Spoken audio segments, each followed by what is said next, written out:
well, we're going to look at this previous 40 marker. So it is outline and explain reasons why some young people commit crime. So outline and explain reasons why some young people commit crime. Because it's got the word reasons, that indicates to me that it's going to be looking at how useful or effective the reasons for crime are. So outline and explain reasons why some young people commit crime. The other thing I try and get you to focus in on is the fact that it talks about young people. So try and focus on the fact that it's young. So rather than things like corporate and white collar crime, we need to be thinking about youth deviance or youth acts of crime. So my first paragraph, I like to plan the paragraphs first and then I go to the introduction and conclusion. And I always work my way through the same structure that I taught it. So it goes functionalism and crime, and I kind of scan through that in my brain. Then I do Marxism and crime, scan that through, interactionism and so on. So my paragraph 1 is going to be on functionalism and the reason for why some young people commit crime is going to be blocked opportunities. So blocked opportunities is a useful reason for why some young people commit crime. I'm going to go to Merton. Merton's one of my favourite functionalists to discuss. And obviously he originates this idea of blocked opportunities. So blocked opportunities is a really useful reason to explain why some young people commit crime. For Merton, he altered anime to mean a society where there is a disjunction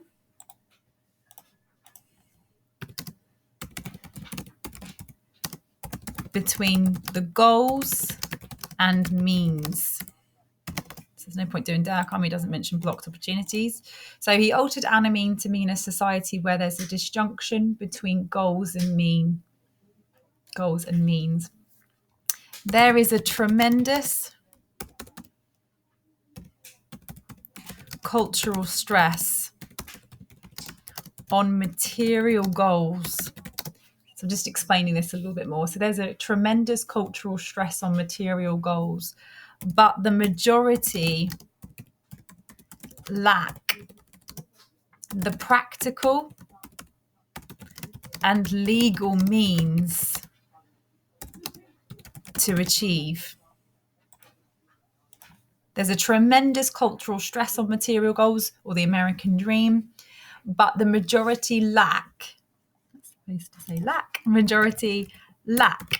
the practical and legal means to achieve these goals. Blocked opportunities. Blocked opportunities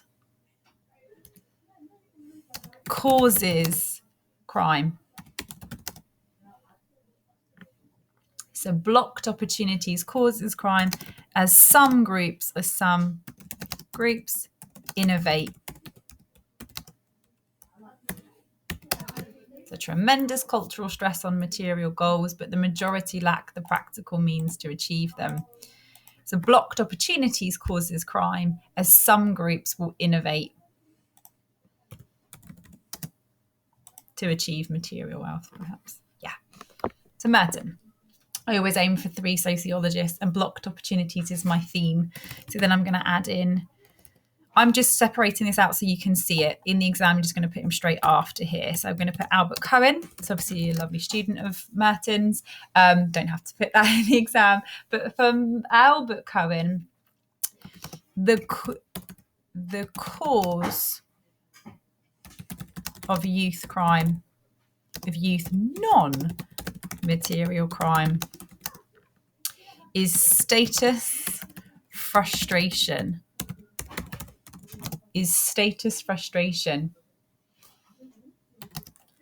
When blocked from achieving status in education,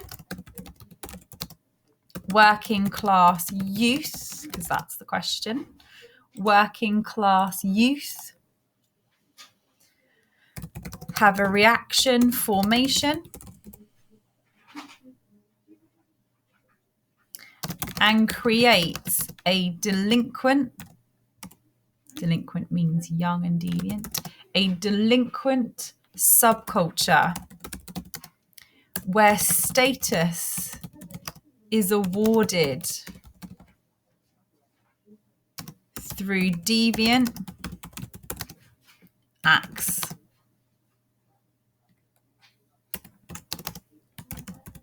Non-material crime is a collective response to status being blocked or denied. Okay. The cause of youth non-material crime is status frustration. When blocked from achieving status in education, working class youth have a reaction formation and they create a deviant subculture where status is awarded through deviant acts. Non-material crime is a collective response to status being blocked or denied.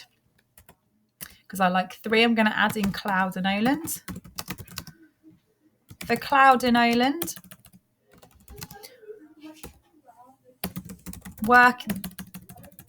the working class community, not just some working class, but the whole community are blocked from both money and status and create an illegitimate career structure.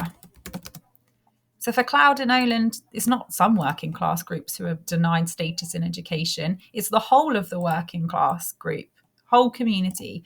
For Cloud and Oland, the working class community are blocked from both money and status and create an illegitimate career structure. So criminal, violent, criminal conflict is the word they use, which is violent, and retreatist.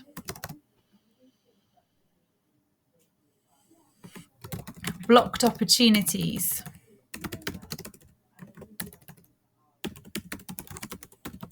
Within these illegitimate career structures.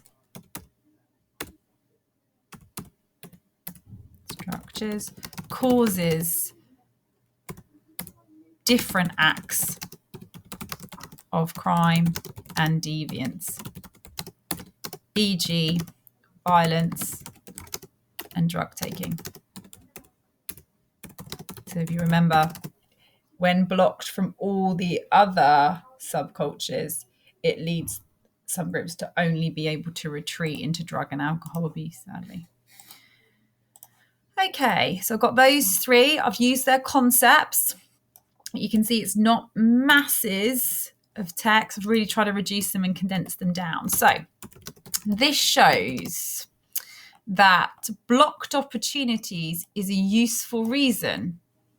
This shows that blocked opportunities is a useful reason to explain youth. Check.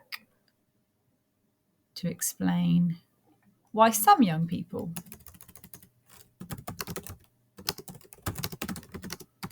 commit crime. As blocked opportunities explains material,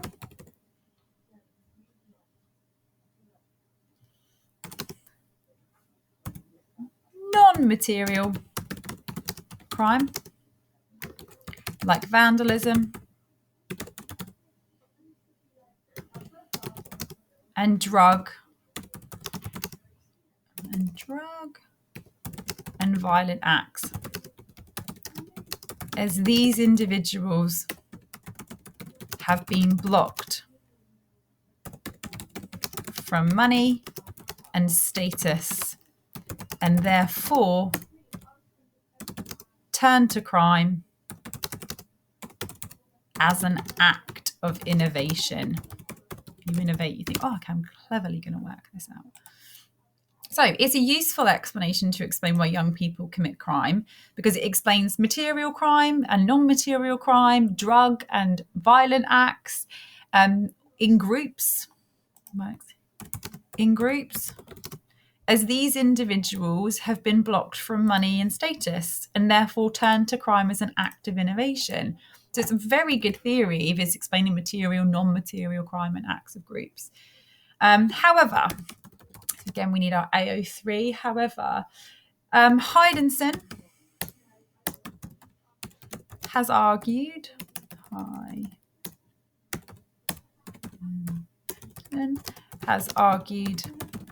that these theories of crime are mainstream and ignore female youth and their acts of crime and deviance. Try and keep coming back to youth whenever you can.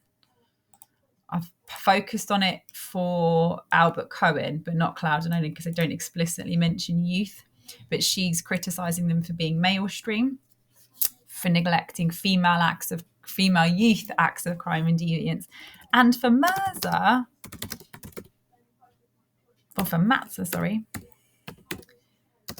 this is incorrect. All youth engage in crime and deviance as a normal part of growing up. Blocked opportunities has nothing to do with it.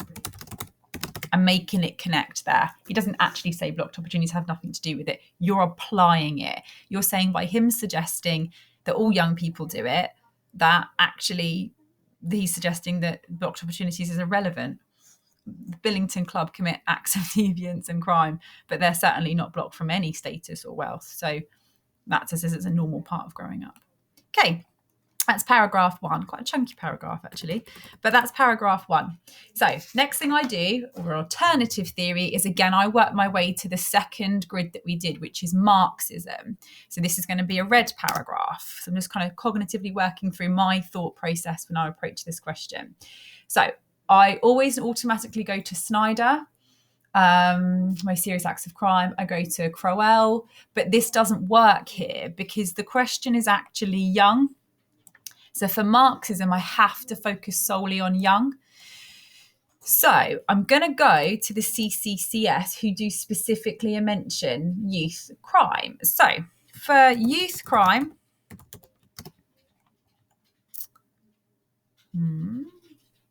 or some young people, try and focus on the terms of the question, always go back to the question. Some youth... or some young people, keep on to do that, some young people commit crime to resist capitalism. Okay, always read the question at the start and in the this shows. It's very easy to veer off or miss parts of it. So for the CCCS, the youth can resist capitalism. For the CCCS, capitalism maintains control via ideological dominance and economic pressures. So I'm locked into capitalism as an older person because I have economic pressures. I have to pay my mortgage, I have to pay my cat food, and ideological dominance, that's tying you into nothing. I'm going to save up, I'm going to buy a house, I'm going to save up, I'm going to buy a car. It ties you in and makes you conform. And then once you've bought the house, it ties you in with economic pressures till you're about 60 when you pay off your mortgage, if you can ever do so. So ideological dominance and economic pressures is how capitalism maintains control. But the youth can resist as they are not locked in yet. You will be, but not yet. So 3 Marxists. Hall and Jefferson. Hall is the late Stuart Hall or Hall et al. Media.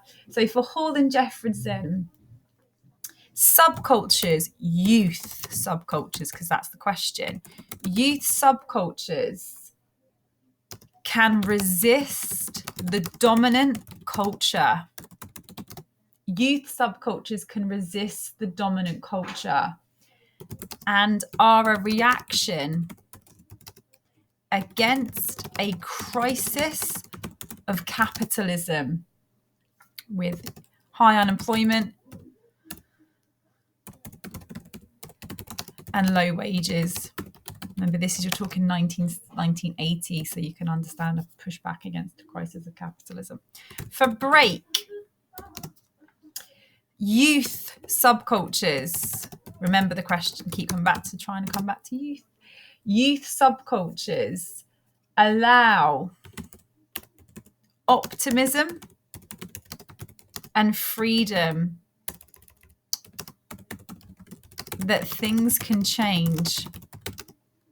He makes that horrible point that they go on to be trapped like their parents. But it allows optimism and freedom or experimentation that things could change. And for Phil Cohen, so the Marxist of the brothers, not actually brothers, don't write that in an exam, but for Phil Cohen, youth subcultures are a symbolic solution. They don't actually do anything, but they're a symbolic solution. So, Hall and Jefferson, break, Phil Cohen, 3 Marxists. So, this shows my examiner, I'm about to do some AO2. This shows some young people commit crime, or this shows some working class young people commit crime.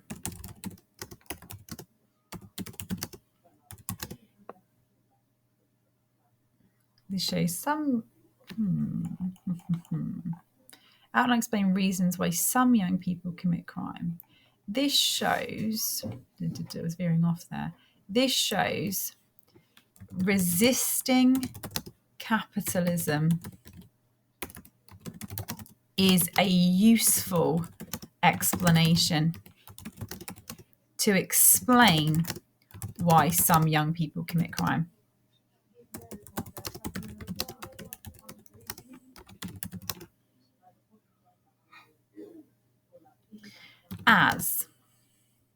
So resisting capitalism, a useful explanation as to why some young people commit crime. As subcultures can allow youth to resist capitalism. As subcultures allow youth to resist capitalism, as they are not tied in via ideological or economic pressures yet. So have the freedom to commit acts of crime whilst they are young. So again, it's really important to keep reading the question when you do the analysis in full. It's very easy to veer off. I think this question is quite an easy one to veer off, actually. So Marxism. Yep, useful, explains again kind of group acts and why they tend to do so when they're young, because they're not locked in yet. So Matt's is saying, well, everyone does it as a normal part of growing up. But for Marxists, that's potentially because you haven't been tied into the system yet. So you're going to do all your kind of pushing back and experimentation while you're young and free. However, so AO3, however, Stan Cohen, so remember Stan is the interactionist of the 3, for Stan Cohen, these theories are methodologically biased. They are selective in their use of evidence. Subcultures are not always working class. For example, Goths in the 1970s, or 1970s, in the 1990s. They are methodologically biased. They are selective in their use of evidence. For example, subcultures are not always working class. For example, Goths in the 1990s. This theory is incomplete and not valid. It's got a point. It's got a point. You've talked about skinheads. You've talked about punks, which no doubt were working class. I totally understand the logic of them resisting capitalism and that theory. Yeah, it doesn't work. Not all subcultures are working class. Goths certainly weren't. Okay, that's paragraph 2. So paragraph 3, again, I'm going to go to the third grid we did, which is labeling theory. So the yellow grid. So a useful reason for young people, why young people might commit crime. So a useful reason for why some young people commit crime is labeling. So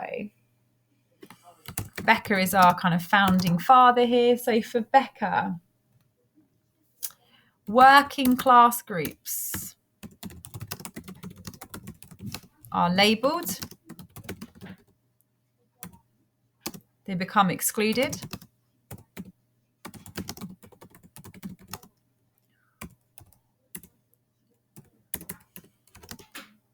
this can lead them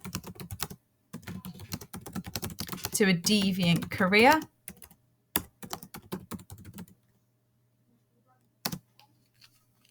and therefore they may reoffend. So, for Becker, working class youth are often labelled by police. They become excluded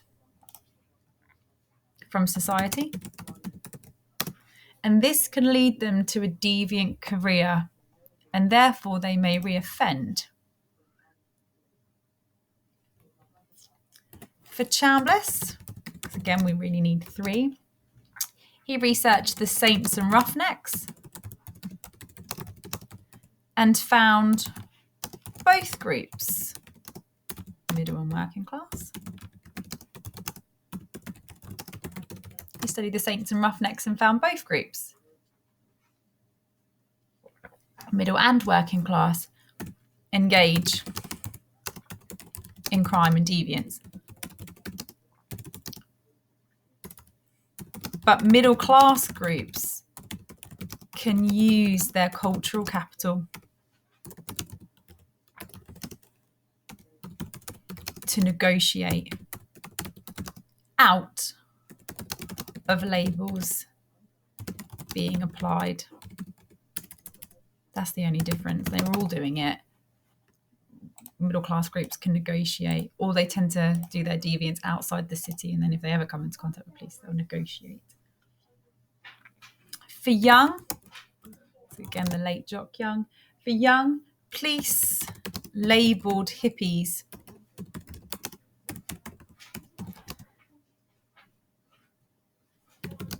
as deviant drug users.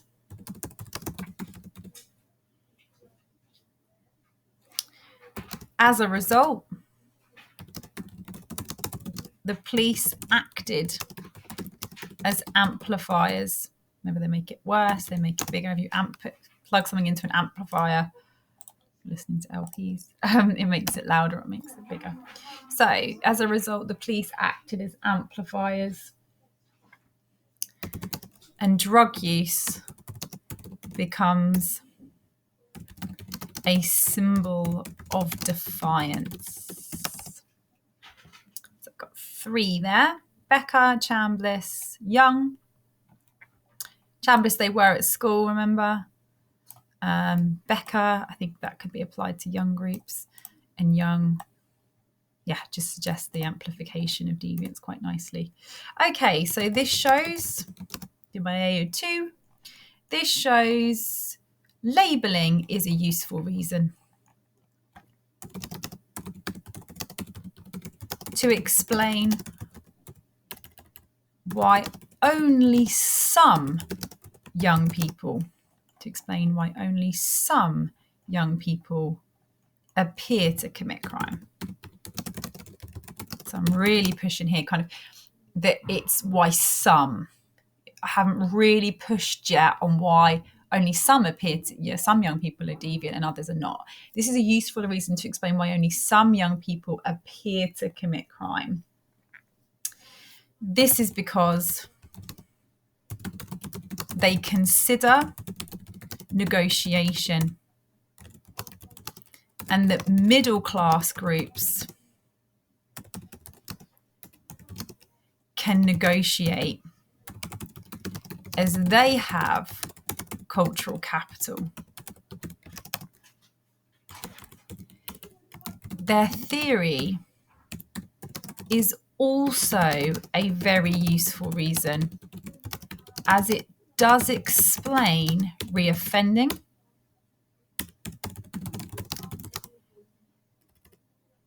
as some groups have to pursue a deviant career.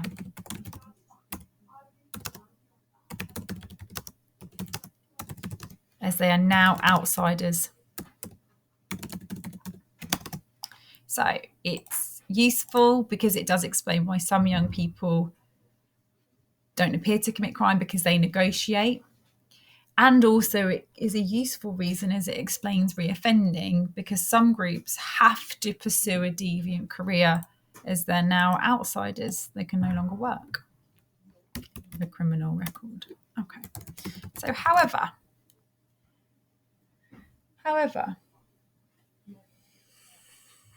Akers is very critical of this reason. See how it keeps coming back to the terms of the question. A stars follow language of the question all the way through, including in just a tiny bit in the evaluation. So however, Akers is critical of this reason. I'll come back to the term of the question. As he argues, Becker presents deviants or presents criminals as perfectly normal. He cannot explain the reason for the initial act itself. He can't explain the initial reason for the act itself. It is only the reaction that is considered. Does that make sense? So he's explaining the reaction, the amplification, the deviant career, the reoffending, but he doesn't explain to me why you kick that bin over in the first place. Doesn't explain it. Therefore, it's not a useful reason. Okay. So functionalism, Marxism, interactionism. Okay, the next grid and alternative reason is right realism. Now, right realism generally argues we all engage in crime. Problem is perhaps we've not had effective social control. So for my paragraph 4, I'm going to say that a useful reason to explain why some young people commit crime is ineffective social control or socialization. About to get offensive. So for Murray, the underclass have deviant subcultural values.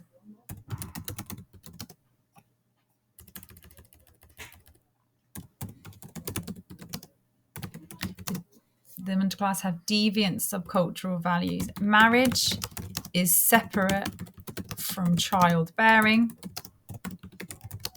Acquiring money is separate from work.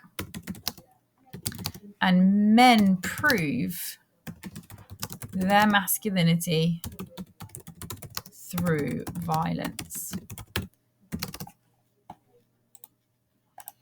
For Farrington, I always put these two together. For Farrington and West, you could also do Farrington and Painter to be fair, but for Farrington and West, there is a correlation between poor parenting and offending. Again, I don't know whether they did any studies of the parents of those who go attend the Billington Club, but Farrington and West, Murray, acquiring money is separate from childbearing.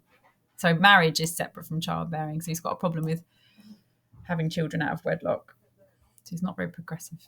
Acquiring money is separate from work, and men prove their masculinity through violence.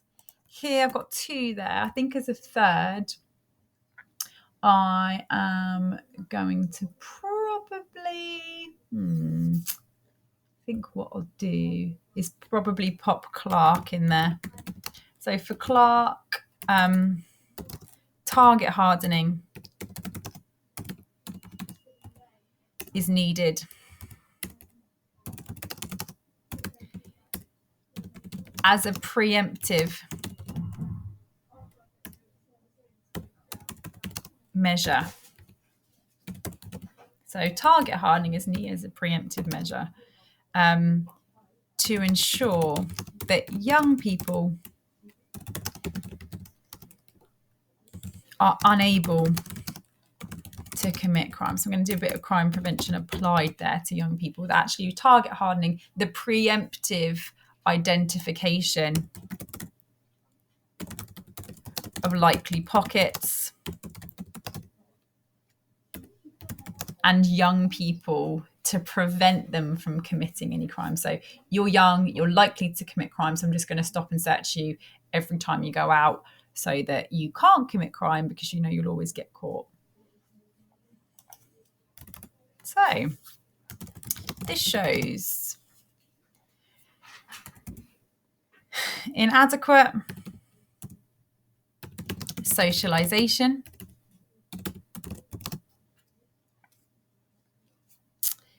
is a useful explanation for why some young people commit crime.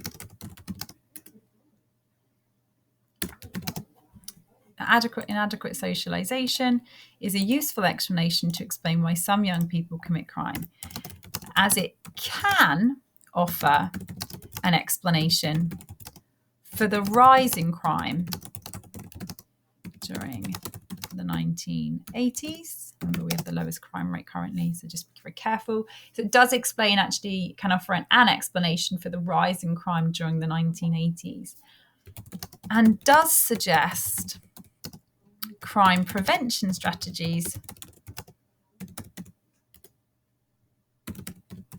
along with these reasons to reduce youth crime. Again, keep coming back to the terms of the question wherever possible. They're not explicitly mentioning young, so we're having to apply it for the examiner to give us lots of really high AO2 marks analysis for application. However,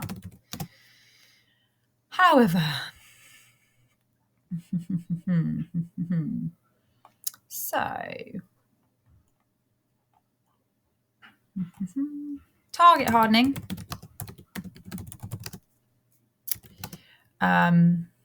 is discriminatory, both to young groups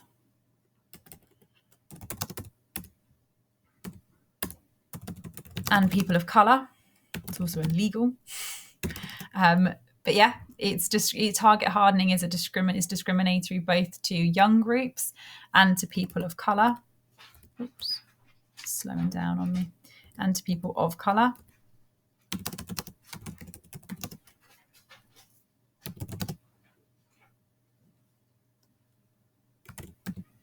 I'm going to apply Keddy here, and Keddy angrily rejects this view.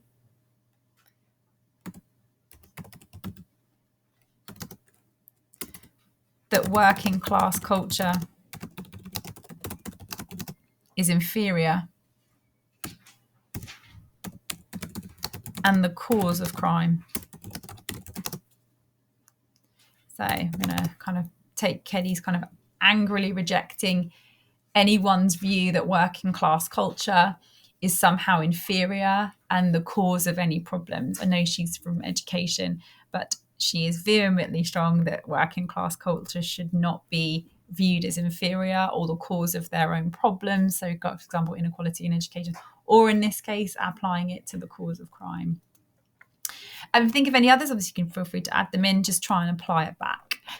So those 4 paragraphs, quite chunky.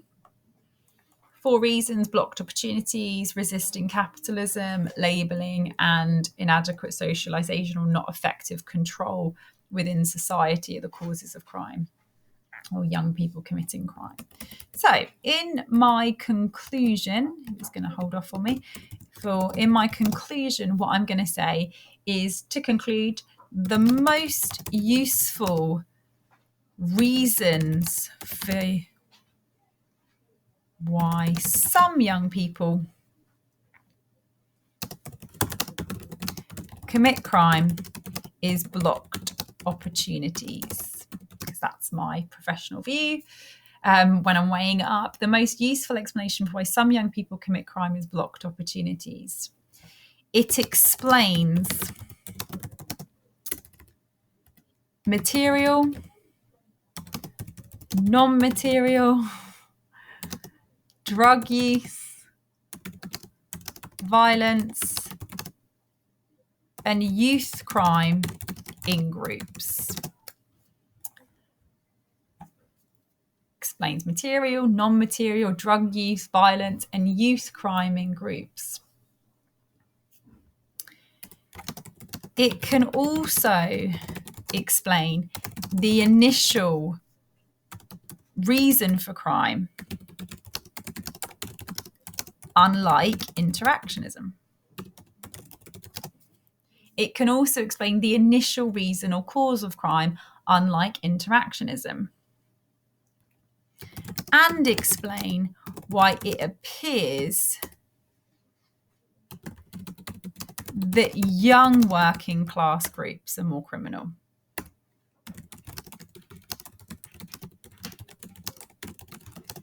And it explains why it appears, because I'm quite on board with those stats, that young working class groups are more criminal because capitalism causes these blocked opportunities. So I really like blocked opportunities. I think it explains all of these reasons, and it can be applied to Marxism. And it explains the initial problem or the initial reason for the crime, unlike your interactionism. However,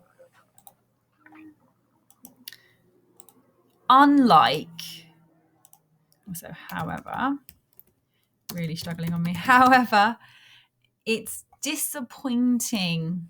Oops, it's not very happy with me. However, it's incredibly disappointing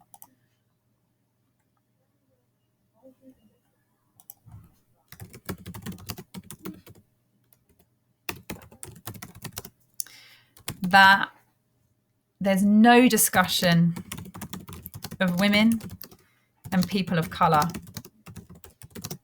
However, it's really disappointing that there's no discussion at all of women and people of colour who are marginalised and experience additional blocked opportunities.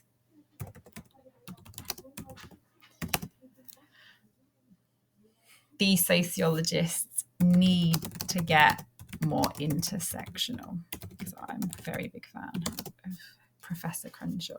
So that's my professional judgment, my sociological reason. Blocked opportunities is helpful, but women experience more blocked opportunities because of patriarchy. People of colour experience more blocked opportunities because of racism. So, they need to get a bit more intersectional and move forward a bit with it all. So that's my judgment, my conclusion. My introduction.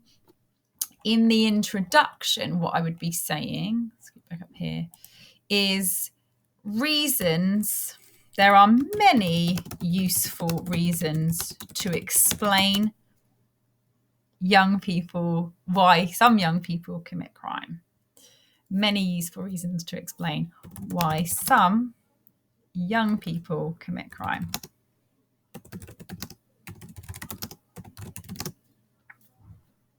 Some have pointed to blocked opportunities from material and non-material goals. Others look to the capitalist system.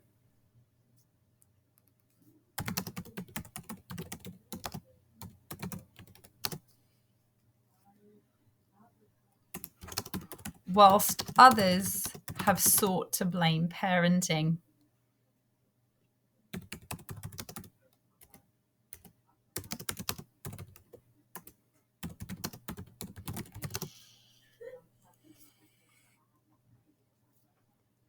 Some of these reasons effectively explain young people and crime.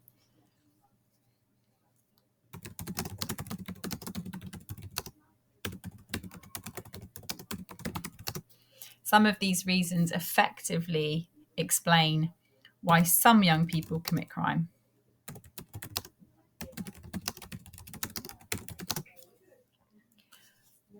But all fail to explain. Some of the reasons effectively explain why some young people commit crime, but all neglect marginalized groups.